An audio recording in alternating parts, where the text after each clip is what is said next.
दोस्तों, स्वागत है आपका लोतिका ब्लॉग्स फिक्स इजी की बोलती कहानियों में।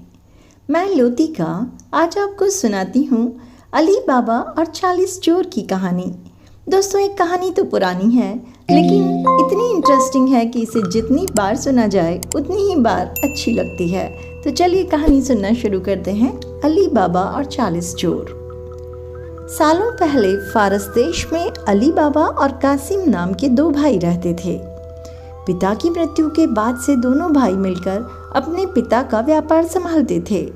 बड़ा भाई कासिम बहुत लालची था। उसने धोखे से पूरा व्यापार हथियाकर अली बाबा को घर से निकाल दिया। इसके बाद अली बाबा किसी बस्ती में जाकर अपनी पत्नी के साथ झोपड़ी में गरीबी की जिंदगी व्यतीत करने लगा।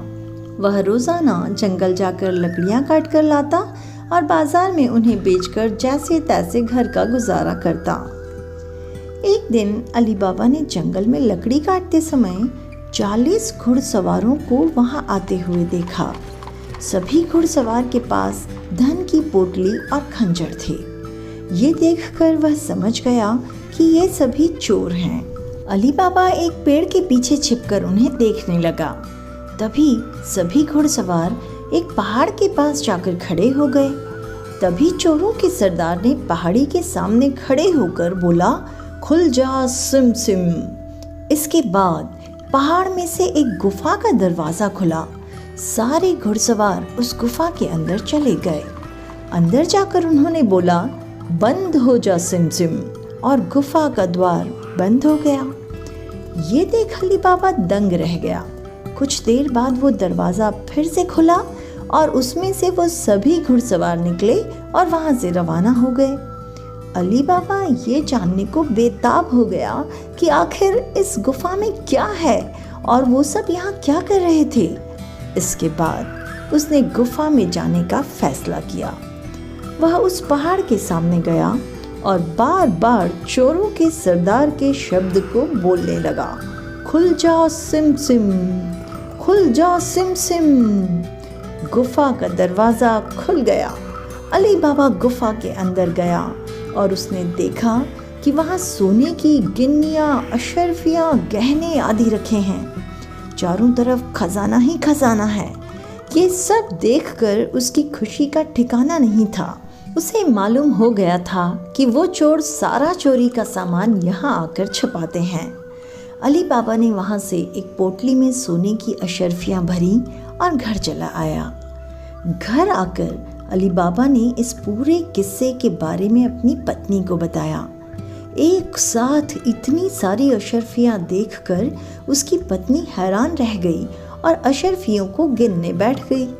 तभी अली बाबा ने बोला कि ये इतनी अशरफियाँ हैं कि इन्हें गिनते गिनते रात हो जाएगी।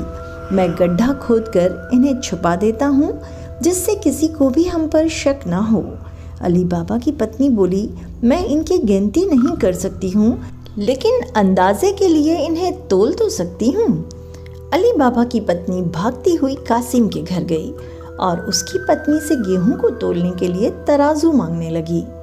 ये देखकर कासिम की पत्नी को उस पर शक हुआ। उसने सोचा कि इन गरीब लोगों के पास अचानक इतना अनाज कैसे आ गया।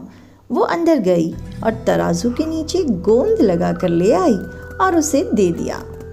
रात को अली बाबा की बीवी ने सारी अशरफियों को तोला और तड़के सुबह उनका तराजू लौटा आई। कासिम की पत्नी ने तराजू को उल्टा करके देखा तो उस पर सोने की एक अशरफी चिपकी हुई थी। उसने ये बात अपने पति को बताई। कासिम और उसकी पत्नी ये जानकर जल भुन गए। दोनों को रात भर नींद नहीं आई। सुबह होते ही कासिम अली बाबा के घर गया और उससे धन का स्रोत पूछने लगा। ये सुनकर अली बाबा ने कहा, आपको कोई गलतफहमी हुई है, मैं तो एक मामूली लकड़हारा हूँ। कासिम ने बोला कि तुम्हारी बीवी कल हमारे घर से अशरफियों को तोलने के लिए तराजू लेकर गई थी। ये देखो, ये अशरफी तराजू पर चिपकी मिली है। सच सच बताओ, नहीं तो मैं सबको बता दूंगा कि तुमने चोरी की है। ये सुनकर अली बाबा ने सच सच सारी कहानी बता दी। कासिम के मन में लालच आ गया। उसने खजाना हथियाने का प्लान बनाया और अगले दिन गुफा पहुंच गया। वह अपने साथ एक गधा भी लेकर गया ताकि वह उस पर खजाना लाद कर ला सके। गुफा के सामने पहुंचकर उसने अली बाबा ने जैसे बताया था वैसे ही किया। उसके खुल जा सिम बोलते ही गुफा का दरवाजा खुल गया। अंदर पहुंचकर चारों तरफ खजाना देखकर वह भौचक्का का रह गया। उसने बोरियों में सोने के सिक्के भरे और बाहर निकलते समय क्या बोलना है वही भूल गया। गुफा से बाहर निकलने के कासिम ने तमाम प्रयास किए लेकिन कोई रास्ता ना निकला। वह गुफा के अंदर कैद हो जाता है। कुछ देर बाद जब चोरों का गिरोह वहां पहुंचा तो उन्होंने देखा कि बाहर एक गधा बंधा है। वे समझ जाते हैं कि यहाँ कोई आया है। चोर अंदर जाते हैं और कासिम को ढूंढकर मार देते हैं। इधर कासिम जब घर नहीं पहुंचता तो उसकी पत्नी परेशान हो जाती है और अली बाबा के घर जाकर बड़े भाई को ढूंढ कर लाने के लिए बोलती है। अली बाबा ढूंढता हुआ गुफा के पास पहुंचा तो वहाँ उसने भाई के गधे को घास चरते हुए देखा। वह समझ जाता है कि कासिम अंदर गया था और चोरों ने उसे पकड़ लिया है। अली बाबा जब गुफा के अंदर गया तो उसे कासिम की लाश मिली। अली बाबा लाश को घर लाता है और बिना किसी को बताए प्राकृतिक मौत घोषित करके उसका अंतिम संस्कार कर देता है। कासिम की पत्नी के कहने पर अली बाबा और उसकी पत्नी कासिम का व्यापार संभालने लगते हैं और उसके साथ रहने लगते हैं। वहीं जब चोर गुफा में आते हैं और कासिम की लाश नहीं देखते तो समझ जाते हैं कि खजाने का राज किसी और को भी पता है। वह गांव में जाकर पता लगाते हैं कि कुछ दिनों में किसके घर में मौत हुई है। चोरों को अली बाबा का घर मिल जाता है। चोरों ने उसके घर के बाहर क्रॉस का निशान लगा दिया जिससे रात के समय उन्हें उसका घर ढूंढने में आसानी हो। वहीं अली बाबा ने जब अपने घर के बाहर क्रॉस का निशान देखा तो वह समझ गया कि चोरों ने घर का पता लगा लिया है। उसने वैसा ही निशान सबके घर के बाहर लगा दिया। रात में जब चोर आए तो सबके घर पर वैसा ही निशान बना देखकर दुविधा में पड़ गए और वापस चले गए। चोरों का सरदार चुप चुप बैठने वालों में से नहीं था। उसने उस मोहल्ले में अपने आदमी को भेजकर यह पता लगवाया कि हाल फिलहाल में कौन शख्स वहां अमीर हुआ है। इससे उसे अली बाबा के बारे में पता चल गया। उसने उसका घर अच्छे से पहचाना और रात के समय में तेल का व्यापारी बनकर उसके घर पहुंचा।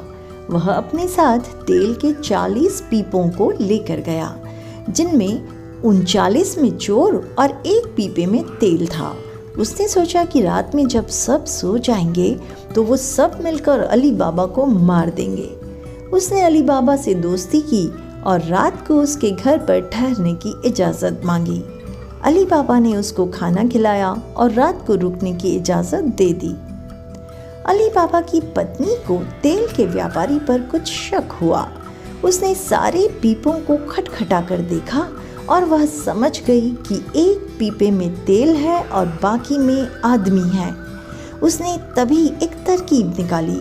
उसने तेल वाले पीपे से तेल निकाला और गर्म कर बाकी पीपों में डाल दिया। सारे चोरों की मौत हो गई। रात में जब सरदार ने चोरों को निकलने का इशारा किया तो एक भी चोर बाहर नहीं निकला। उसने पीपों को खोलकर देखा तो सभी चोर मर चुके थे। ये देखकर वह इतना डर गया कि अपनी जान बचाने के लिए तुरंत वहां से भाग गया। सुबह अली बाबा की पत्नी ने ये सारी बात अली बाबा को बताई जिसे जानकर वह बहुत खुश हुआ। अब उन 40 चोरों के सारे खजाने का अकेला मालिक अली बाबा था। वह देश का सबसे अमीर शख्स बन गया था और खुशी खुशी अपनी बीवी बच्चों के साथ रहने लगा। तो दोस्तों, इस कहानी से हमें ये सीख मिलती है कि लालच मनुष्य का दुश्मन है। लालच करने से सब काम खराब हो जाते हैं, इसलिए कभी भी लालच नहीं करना चाहिए। दूसरी बात, हमेशा बुद्धि का इस्तेमाल ज़रूर करते रहना चाहिए। तो ऐसी और कहानियों के लिए जुड़े रहें मेरे साथ। चैनल को सब्सक्राइब करते हुए थैंक्स फॉर वॉचिंग।